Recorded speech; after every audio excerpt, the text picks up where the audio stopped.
যুক্তরাষ্ট্রে প্রায় এক সপ্তাহ ধরে নিখোঁজ দুই বাংলাদেশি শিক্ষার্থীর মধ্যে একজনের মরদেহ উদ্ধার করেছে পুলিশ। যুক্তরাষ্ট্রের হিলসবরোর স্থানীয় আইন প্রয়োগকারী সংস্থা স্থানীয় সময় শুক্রবার এক সংবাদ সম্মেলনে ফ্লোরিডার ট্যাম্পার হাওয়ার্ড ফ্র্যাঙ্কল্যান্ড ব্রিজ থেকে জামিল লিমনের ক্ষতবিক্ষত মরদেহ উদ্ধারের বিষয়টি নিশ্চিত করেছে। তবে কিভাবে তার মৃত্যু হয়েছে সে বিষয়ে এখনও কিছু জানা যায়নি। অন্যদিকে নিখোঁজ আরেক শিক্ষার্থী নাহিদা সুলতানা বৃষ্টির মৃত্যুর বিষয়টি সোশ্যাল মিডিয়ায় নিশ্চিত করেছে তার ভাই জাহিদ হাসান প্রান্ত। পরিবারের বরাত দিয়ে জানা যায়, দেশটির স্থানীয় আইন শৃঙ্খলা রক্ষাকারী বাহিনী সরাসরি যোগাযোগ করে বৃষ্টির মৃত্যুর বিষয়টি নিশ্চিত করেছে।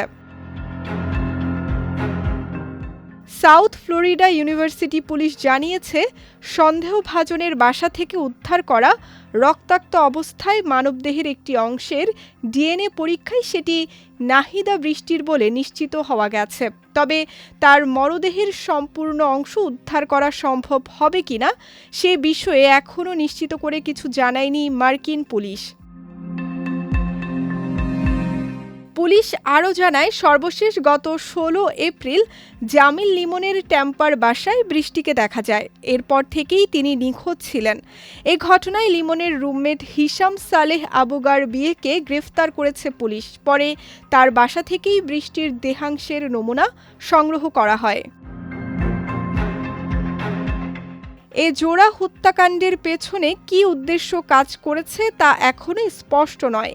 তবে যুক্তরাষ্ট্রের আইনশৃঙ্খলা বাহিনী বলছে, ঘটনাটিকে অত্যন্ত গুরুত্বের সঙ্গে দেখা হচ্ছে এবং হত্যার নেপথ্যের কারণ উদ্ঘাটনে জিজ্ঞাসাবাদ ও ফরেনসিক তদন্ত জোরদার করা হয়েছে। সঙ্গীতা শাহ, বিজয় টিভি, নিউজ ডেস্ক।